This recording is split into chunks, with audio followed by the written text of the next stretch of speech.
Good morning. Good morning. How's everybody doing today? Great.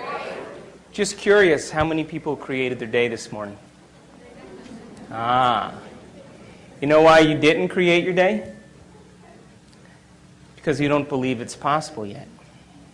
You see, if you knew it was true, you would wake up every morning excited to create your day, right? So we have to begin to understand then that we have an understanding of philosophy. The movie was great philosophy. It's what I call dinner conversation. It's got a lot of principles of quantum physics and neuroscience and biology and genetics and receptor site physiology. All of that information is really great.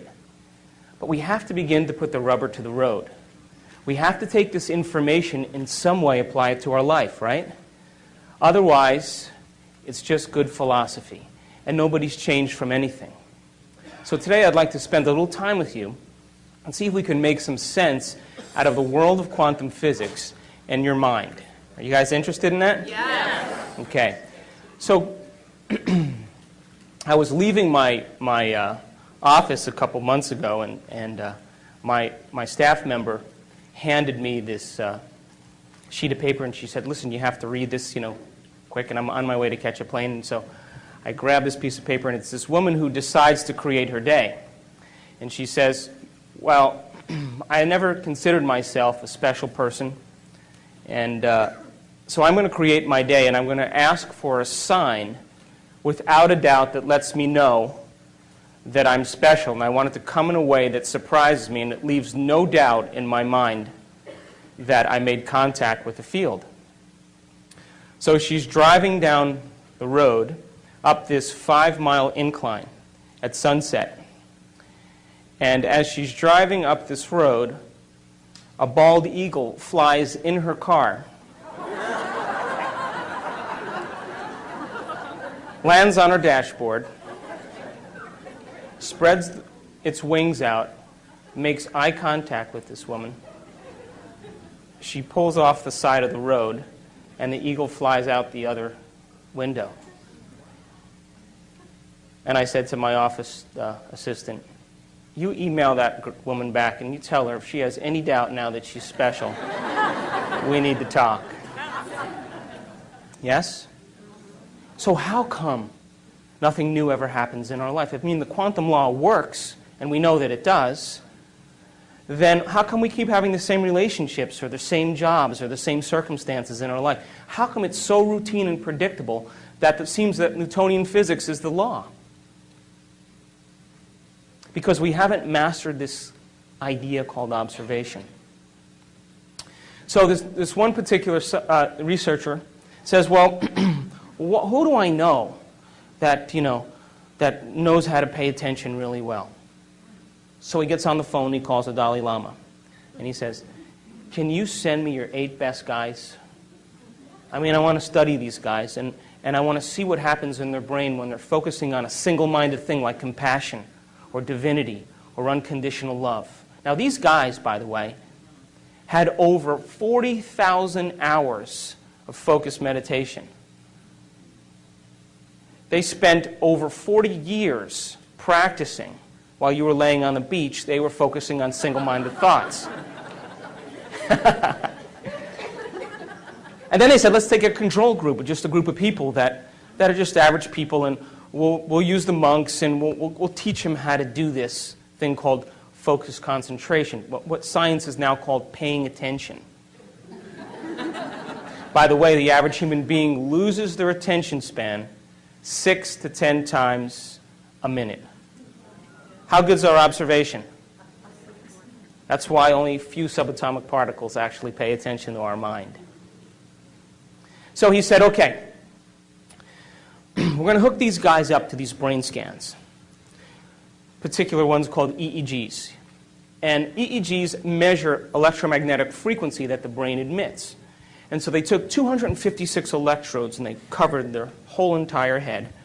Can you picture these monks, with the things? And then they ran all the feedback into a computer that created a holographic picture of the brain, and they were able to begin to measure brain activity. You guys with me? Yep. So They said to these monks, be your normal self. They took 8 of them, be your normal self. And then they said, okay, now listen, you guys, pay attention to compassion. Just close your eyes and pay attention to compassion. The moment they did that, all of a sudden, the frontal lobe lit up so much that the scientists had never seen that type of activity in that part of the brain.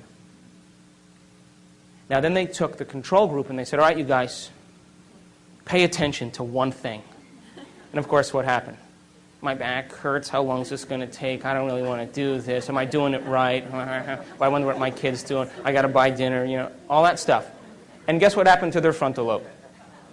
Meh. Nothing. Nothing. Now, in one particular monk, there's a part of the frontal lobe on the left side, which is really the happy spot in the brain.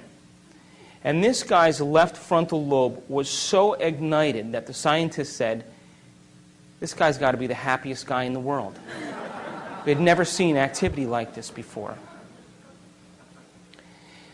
But then the scientists began to think about this, and what they said was, maybe paying attention and concentration and observation is a skill.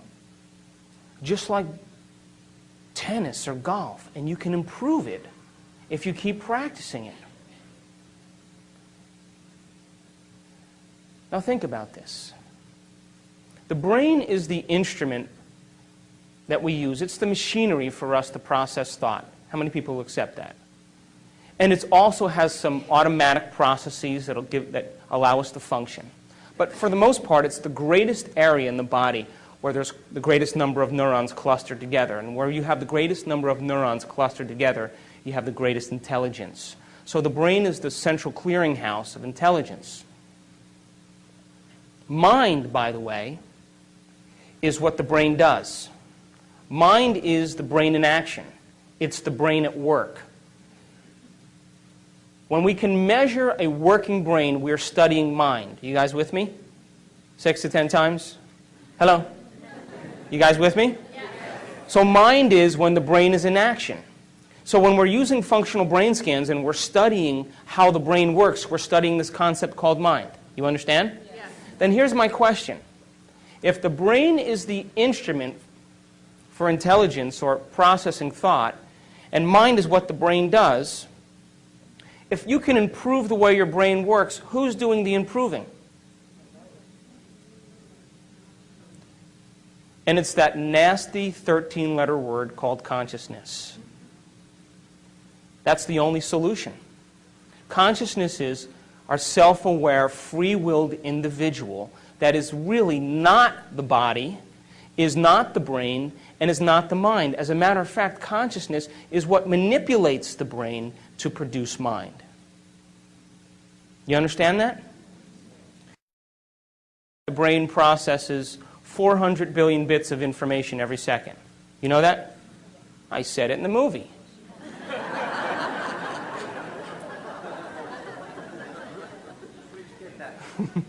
But we're only aware of about 2,000 of those 400 billion bits of information. And you know what those 2,000 bits of information have to do with? 3 things, and only 3 things. The body, the environment, and time. That's it. Does your back hurt? You have a headache? Are you tired? Is it too cold in here? Is it too bright in here? Is it too dark in here? You like the way the person smells sitting next to you. You even like the person next to you.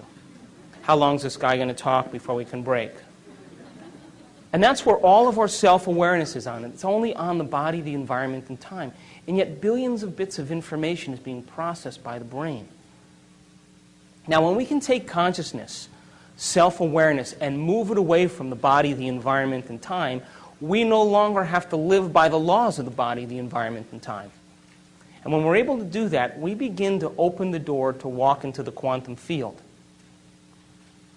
Now, it's true I've been studying spontaneous remissions of diseases. It's kind of been my interest for the last 7 years. People that have had cancer and diabetes and emphysema and endocrine conditions, thyroid conditions, heart disease, high blood pressure, high cholesterol levels, rare genetic disorders that even medical science didn't have a solution for. And these people all of a sudden became healthy. And they weren't all Roman Catholic, and they all didn't believe in the same God. They weren't all vegetarians. Not all of them use crystals. As a matter of fact, none of them did. They didn't trust the astrology charts. None of that was in common amongst these people. There were 4 things that I found in common amongst every person that had a spontaneous remission. 4 major things and 2 minor things. The first thing that was in common with every person that had a spontaneous remission was that every person accepted and believed that there was an intelligence that lived within them. Did you hear what I said? Within them. That somehow was giving them life. There was some spiritual aspect of themselves that didn't exist. Where does religion always say that is? They didn't say that. They said, I'm connected to some mind that's so much greater than my mind. I'm connected to a force that's so much greater than me. A will that has so much more will than I have. And loves me more than I even love myself. And they said, if I could just make contact with this intelligence, it would do the healing for me. Does that make sense? So what they said was, they said, you know, I'm riding on the back of a giant, and I just got to learn how to whisper in its ear. Now, I want to demystify this a little bit, okay? Because when we talk about spirituality or spiritual, laws, everybody all of a sudden has no imagery in their brain to be able to process that, right? It's nebulous. But so let's demystify that. Do you know that that intelligence gives life to every human being on this planet? It holds order in the universe, and you're connected to it. It's the same intelligence right now that's keeping your heart beating. Your heart pumps over 2 gallons of blood a minute, over 100 gallons of blood an hour. It pumps over 100,000 times a day through 60,000 miles of blood vessels. 3 billion times in one lifetime. No repair, no checks. It does it independent of your moods, your likes, your dislikes, your opinions. It continuously gives you life. Now, are you thinking about doing that? Or is there some order intelligence doing it for you? It's the same intelligence that's digesting your breakfast and breaking down proteins and carbohydrates and fats into simple products so that can be reassembled for regeneration. And we don't even think about that. See, you and I, free-willed individuals, get a free ride. And something loves us enough to continuously give us life. It's the same intelligence, by the way, that's making 10 million cells every second, because you lose 10 million cells every second. Whoops, you just made another 10 million. Were you thinking about that? Or is something loving you enough to give you life? And that in every single cell in your body, out of the 100 trillion cells, one cell goes through 100,000 chemical reactions a second. Now multiply that by 100 trillion. And if you don't think that we're connected to a greater mind, we need to rethink it. And that there are little enzymes that zip through your DNA. There's 3.2 billion nucleic acids that make up DNA in one cell. As a matter of fact, geniuses, if we took one DNA, the whole strand of DNA out of one cell, and we straightened it out, it would be 6 feet long. You have enough DNA in your body to go from here to the sun and back 150 times. So they said, something has assembled who I am. It's got a greater mind than I do, because I don't know how to do any of this stuff. And it's got a greater will than I do, because I don't think I can keep my heart beating more than a few seconds without thinking about my Visa account. And it loves me enough to put up with me. And they said, I gotta just surrender. I gotta get out of the way enough to let this thing do it for me. I just gotta direct it and then get out of the way. That was the first thing they had in common. The second thing they had in common is that they all said this.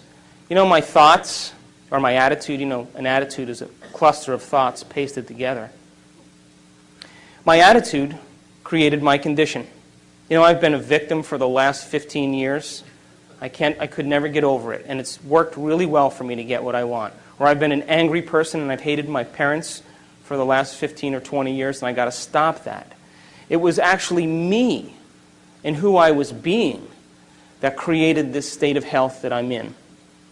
You with me? Yes. Now, do you know that every time you have a thought, you make a chemical? And if you have great thoughts and unlimited thoughts or happy thoughts, you make chemicals that make you feel happy or good.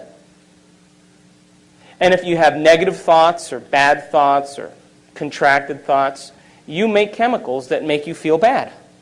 Does that make sense? So imagine, right? You have an insecure thought. What's the next thing that happens? You feel insecure, right? Now here's the bad news. The moment you start to feel insecure, the next thing you do is you start to think the way you're feeling, which then makes more chemicals so that you can feel the way you're thinking and think the way you're feeling. And we get caught in this loop between thinking and feeling. This is the human drama. And what ultimately happens, listen to this, is that feeling becomes the means of thinking. And what that really means then, geniuses, is that mind is now immersed in the body. You're not thinking as a mind. You're not thinking as a conscious being. You're thinking as a body, because body is determining the outcome based on a feeling. So we call that a state of being. So the person can't think any other way than the way that they feel. So they wake up in the morning and they feel bad and they start to think bad and then they start to feel bad and they spend the whole day perceiving their day based on a feeling. Now the body should be the servant to the mind. When this happens now, it's the mind that's the servant to the body. Quantum laws still apply? Absolutely, which means then that the person can only live out their genetic destiny. Nothing new will ever happen. Am I making sense? Yeah. Now the third thing they had in common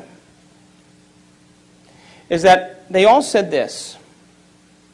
You know what? I have to reinvent myself. I got to become somebody else. I can't be this miserable victim for the rest of my life. I got to become somebody else. Now the moment they did that, they started to ask themselves some really important questions. Questions that most people don't have the time to think about. Questions like, what would it be like to be a happy person? Who do I know in my life that's happy? What would I have to change about myself to live in joy? Who in history do I admire that was great? And at what point did I lose it and believe this is who I am? And you know, the moment we ask those important questions, guess what part of the brain turns on? Frontal lobe. You know why? Because when we're running automatic programs that determine who we are, we're using the rest of the neocortex. It's all based on association and memory. When we stop those automatic programs, it's the moment when you ask those important questions, the brain puts the brakes on and has to reassemble a new way of firing to produce an answer to that question different than the way you've always thought. You understand that? So they put the brakes on to the automatic programs and they said, what would it be like? They started to speculate because the brain, the frontal lobe is the speculator. It's the part of the brain that likes to examine the what-ifs. And they started to gather information. They started to read at the same time as contemplate about a future. And their brain started to reorganize itself in a new way. You with me? So, do you think that you can change the circuits in your brain by thinking about it? Do you? So I did this experiment a little ways back. They took these people who never played the piano before. You guys with me?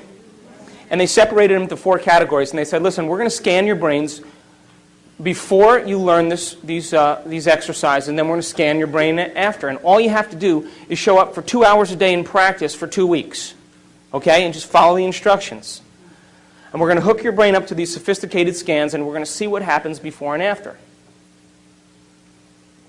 So they got with these people, and they said, okay, first group, here's the scales and here's the chords. They're one-handed exercises. Practice them over and over again. Keep playing them.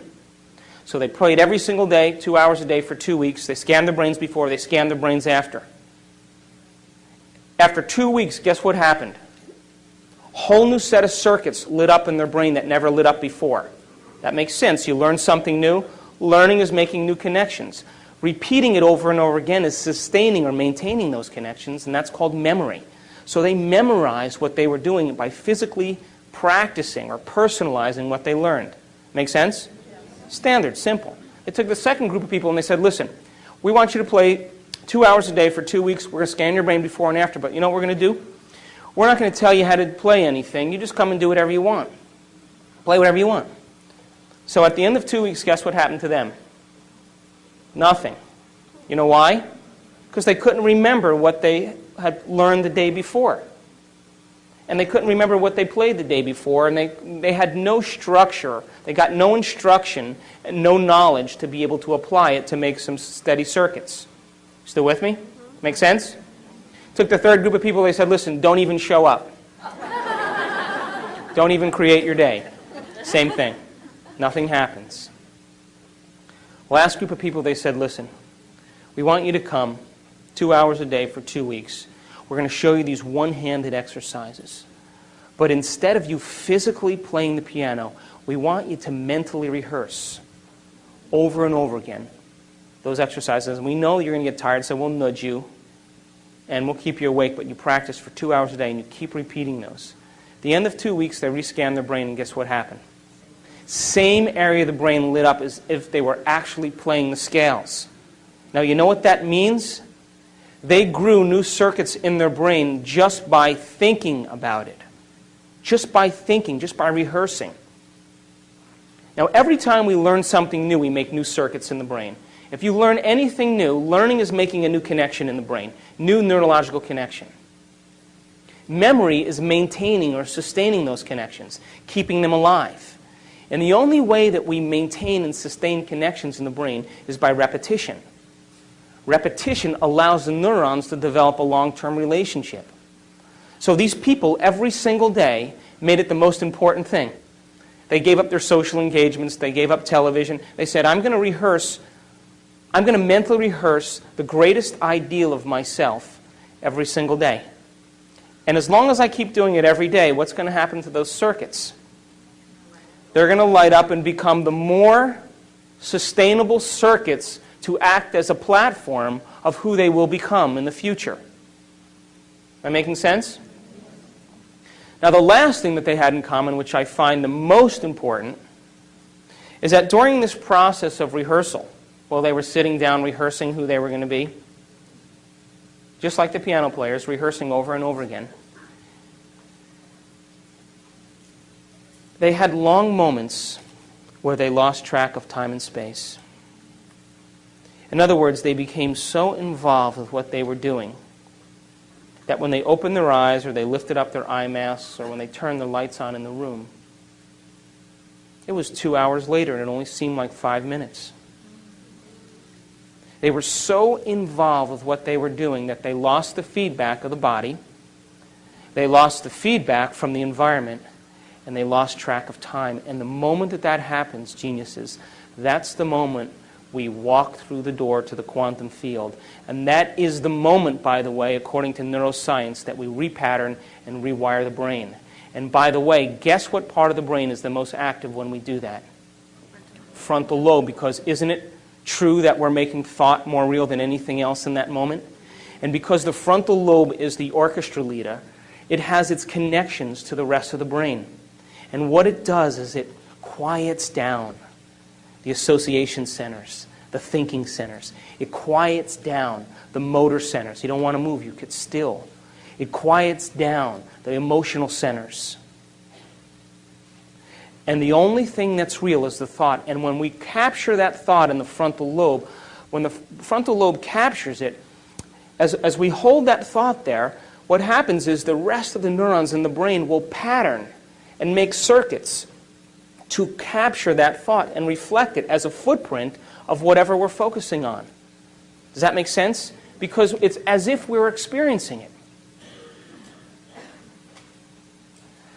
And when we make new circuits in our brain, by the way, do you think that we'll perceive things that maybe already existed but we never really saw? Do you think that's possible? Do you think that the person who lives practicing being a victim every day gets good at it? Turn that on automatically? Is it natural and second nature? And how will they perceive their world based on how they're wired? According to the law of a victim. Would you agree? Everything is a reason to suffer. Would you accept that?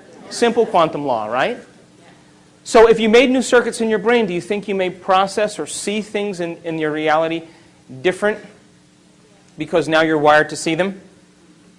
Do you accept that? Yeah. So if I put up a picture of a Monet on the screen up here, and I said to you, isn't that a beautiful picture of what Monet painted? You guys would all say, oh yeah, that's beautiful.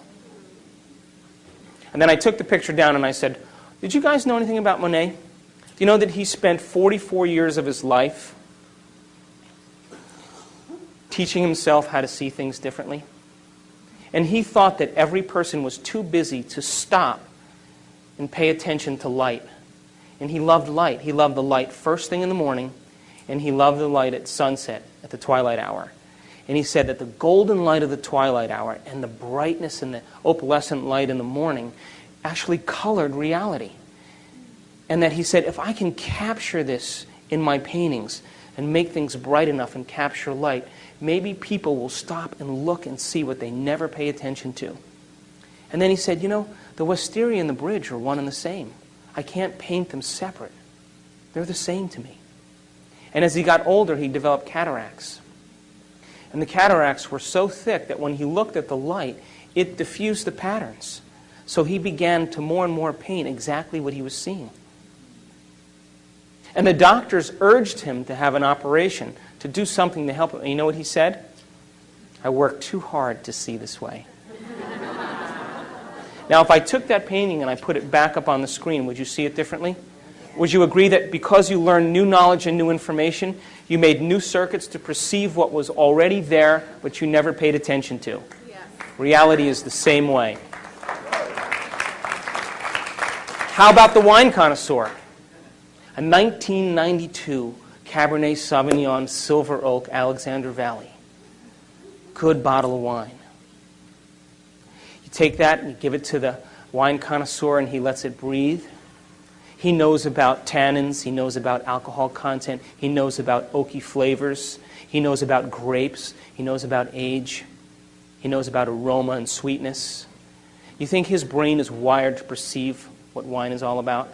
Did he pay attention through knowledge long enough period of time to wire his brain to perceive subtleties in wine so that he would enjoy every single taste in that wine? You take the person who drinks the screw-off tops, you give him the 92 Cabernet, what happens? I don't taste any difference because he's not wired to. Do you understand? Reality is the same way. The reason that the movie is so great is because now you're paying attention to things that you normally never paid attention to. But do they exist all the time? Yeah. If the brain processes 400 billion bits of information every second, is it possible that we're missing some of reality? Yes. Is it true? Yes. So now, science used to say that the brain was hardwired, meaning that it was, wired so intently from genetics that you're going to be born a certain way, and then you're going to turn out just like your parents. And that's the end of the story. So it's a predetermined life, and get what you can in the process. And now what they're saying is, whoops, we lied. It's not true. You see, the brain is hardwired. There's certain definite areas that are hardwired because the human brain has been around for hundreds and hundreds of thousands of years, whether you want to believe it or not. It's been around for millennia. And this process of learning has developed the brain. Now, when the sperm and the egg come together in utero, right around the 3rd month of life, the cells start to differentiate and we start to make neurons. And they start migrating north up to the skull. And then around the 6th month of life, we start making these connections. A neuron looks like an oak tree. But it's not big like an oak tree. It's tiny and it's flexible like cooked spaghetti, and it's leafless. And it's 3-dimensional. And where neurons connect with other neurons, that's called a memory, something that we've learned. That's information being exchanged. Now, at the 3rd month of life, we make about 8,000 neurons per minute. At the 6th month of life, those neurons start making connections, and we make about 4 million connections a second, all the way through the time we're 2 years old. So the brain becomes this 3-dimensional tapestry of neurological connections. And what's being transferred to the fetus is knowledge, pre-programmed connections, so that you can turn your head towards a sound. And you know what to do when you're sad. And you know what to do in case there's a threat or stress from your environment. So we have certain pre-wired patterns that have been shaped and developed from eons of trial and error. And one brain, human brain, looking next to another human brain looks almost exactly the same. As a matter of fact, if I took 2 brains and unscrewed your head and placed them side by side, you wouldn't really tell who was who, because the same folds and convolutions are similar from brain to brain. That's like your hand. Everybody's got a hand, right? It roughly looks the same. But then those intricate connections and patterns that form, those connections and circuits that form then, become the fingerprints of who we are. And we get specific traits, propensities, and characteristics that are inherent from our parents. And by the way, those are the things that they've learned. Those are the things that they've experienced. Those are the propensities and traits and emotional tendencies. So you may inherit your mother's insecurity and your father's anger. You may have your father's intelligence and your mother's creativity. But they're going to contribute their best. In other words, they're going to give the fetus, they're going to create a new being, and they're going to give to them what they've practiced the most. You understand? Yes. Now, that's only, by the way, 50% of who we are. No one likes that, but it's true. It's 50%. That's it. The other 50% is up to us to begin to make our own circuits and our own connections. Now, there's only 2 ways that we make connections in the brain. Only 2 ways. The first way we make connections in the brain is from knowledge that we gain, information, philosophy. Every time you learn something semantically new, every time you learn a new bit of information, you made a new connection. Did you guys make any connections today? So learning is making those connections. So it would be like if I handed you a book on how to ride a bicycle. And I said, read the whole entire book because I'm going to test you in 2 weeks. Know how to change a flat tire, know how to tighten the spokes, know how to shift gears, know how to brake, learn about this mystical thing called balance. And I'm going to test you in 2 weeks. And you would read that information and study it and repeat it till you did what? Repeated it enough till it was wired. Now it's being stored as a long-term memory. So that's philosophy, right? You're basically studying someone else's experience. And you are literally wiring your brain so that you can have that experience. Would you agree? Which, by the way, is the second way we make connections in the brain, is through experience. Experience is what enriches the brain. Now listen to this. Every time we experience something new, when we're experiencing it, all of our 5 senses are immersed in the process. What we're seeing and smelling and tasting and feeling and hearing, all of our 5 senses are picking up information from the environment and sending a rush of data back to the brain. And through these 5 pathways, this rush of data through 5 different ways causes neurons in the brain to fire and sting. And when they do that, they release these chemicals called neurotransmitters that make us feel a certain way. So the end product of an experience is called an emotion or a feeling. Still with me? So then, if an emotion or a feeling is the end product of an experience, then, if we keep experiencing the same emotions every day, what does that tell us? We're not having any new quantum law apply to that? As a matter of fact, if you keep your mind on those same emotions, by the law of the quantum realm, basically, we're putting our attention on something that we already know from the past. And what do we get? More of the same. So when we live by emotional propensities and emotional addictions, what we're really saying is, my observation is on something that's familiar to me based on the past, and I will keep observing it to keep it intact so that my future looks just like my past. And people who say, well, I don't want to, I'm suffering terribly, but I don't want to leave this relationship because it doesn't feel right. Which really means I'm too addicted to feeling to do anything else. Because the moment we give up the continuity of thinking and feeling, we break the addiction. All of a sudden, all the cells of the body, who are used to getting all those molecules, all of a sudden go like this. What is she doing up there? She's no longer providing the chemistry to make me feel the way I like to feel. So they get together and they say, okay, well, let's send the message back up to the brain. Right? And all the cells send the message back up to the brain, and what happens? You start to hear these little voices, right? Go ahead, come on, get angry. Go ahead, come on, feel bad. That's because that's the body telling you that it's used to some chemical state. That's the body determining reality. And when the body determines reality, what it's saying is that we are living based on some past addiction. So emotions and feelings are the end product of an experience. And when we experience something, the feeling that we have from that experience helps us to remember the experience better. Would you agree? Absolutely. Do you know where you were on 9/11? Do you know? You know why you know that? Because you remember the feeling, right? So the feeling helps you remember the experience better. So if feelings and emotions are the end product of an experience, and the person is experiencing the same feeling every day, what does that tell you? They're defining themselves from some past experience. Are there new experiences, geniuses, to have in the quantum field that have new emotions? Could you create a new experience that's going to produce a new sensory feedback to the brain that's going to have a new emotion? And that new emotion then will help you to remember that experience better?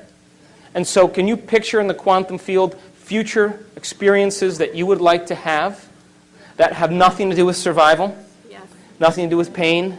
Nothing to do with sexuality, nothing to do with success and power and control, but all those virtues that we secretly hope for, those are the end products of being able to experience something different than survival. But you see, we're so wired for survival that the human being thinks that what's happening out there is more real than what's happening in here. Do you know that it takes 17 years, according to the latest research, 17 years for a new piece of information to be implemented into the current system? So we're living by past paradigms. The reason you're here, by the way, is because you believe in something else. Is that true? Yes. And let me warn you, please, do not wait for science to give you permission to do the supernatural. Let's go out and do it and then have science come and study us. Because if we do that, don't we make science the next religion? And then we have to live by their convention and their conformity? Why not go out and try it out, apply the knowledge, so to have a new experience? And then, if you're able to do that experience over and over again, have science come and say, how do you do that? And you say, come and study my brain. I'll show you how it's done. Does that make sense? So experience then is the end product of when we apply knowledge. In other words, when you get on that bike and ride that bicycle now, wouldn't you agree that when you drive and you hit the curb and you fall and you skin your knee, are you gaining information from your experience? That your senses are processing it. And then you get back on the bike and you start to pedal and then you get a flat tire. You have to get off the bike and you start changing the tire and you scratch your knuckle on the spoke. Are you getting more information? Help you understand what it is to ride a bicycle? Then you get back on the bike and you start to pedal up the hill. And oh my God, your legs are burning. Are you still learning from the experience of how to ride a bicycle? You're remembering that. Then you get to the top of the hill, and all of a sudden you go down the hill and all the pain goes away and the wind is blowing in your face and your hair's standing up and tears are running off the sides of your face. Is your senses processing more information? Are you recording that about the experience of how to ride a bicycle? And you start pedaling so fast that the chain falls off. So you got to get off and change the chain. And as you're changing the chain, you put the chain back on and then you wipe your nose and get your grease under your mouth. And then you smell that smell. Are you still learning? Are you associating now from the experience of what it is to ride a bicycle? So the richness of life is experience. So knowledge and information is for the mind and the brain. And experience is for the body. And knowledge is the precursor to the experience. In other words, we're only limited by our knowledge. And when we can take knowledge and personalize it, we set ourselves up for a new experience. As a matter of fact, the whole reason to be alive is to learn something new, modify our behavior to produce a new outcome. That's called evolution. Now, what makes us so unique, geniuses, as human beings, is that when other species are subjected to harsh environmental conditions, right, they have to continuously expose themselves to it over and over again until they start to modify their behavior. Thank you. And as they start to modify their behavior, after several generations, they may be able to change their genetics and produce a way to acclimate or change as a result of that environmental stimuli. What's that called? Evolution, right? But that may take thousands of years. Human being doesn't have to do that. Human being, because of the size of the frontal lobe, can change in a year, can modify themselves in a week, can become a different person in a day. We can evolve ourselves and become somebody else and not have to go through the long continuum of trial and error. But you see, the brain only exists in two real states, according to me. At my present state of ignorance. Two real states. We have survival and we have creation. And creation falls under the category of learning and experiencing. And survival falls under the category of responding to the environment so much that it then becomes, listen to this, it then becomes the environment that is creating our reality. Did you hear me? Because as the environment pushes the circuits in the brain and we respond to those environmental stimuli, the body becomes prepared for the threat or the stress, which then causes the brain to think a certain way, which then creates the same reality in the future. So we're these human beings with these big brains, but we're living in the rudimentary part of the nervous system that's based on survival. And by the way, 90% of the time that we're awake and aware, we're living in survival. You know, responding to the environment, allowing the environment to determine our internal state. And the confusion we have as human beings, you see, the present moment right now is created from the thoughts of where? Right? So then the thoughts of now are creating what? So most people, though, they say, oh, I'm going to sit down and create my day. I'm going to sit down and create wealth. And they sit down for 10 minutes. They get up and they start looking in their bank account for the transfer. And then they say what? Didn't work. But you know, we Americans, by the way, are the most difficult audience to talk to. We go to South America, we go to Europe, we go to Asia. People accept this. But Americans are so desensitized to so much stimuli. They get, 2,000 channels on their television. They have opinions about everything. They're into convenience. If your internet connection doesn't come up in 30 seconds, you're like...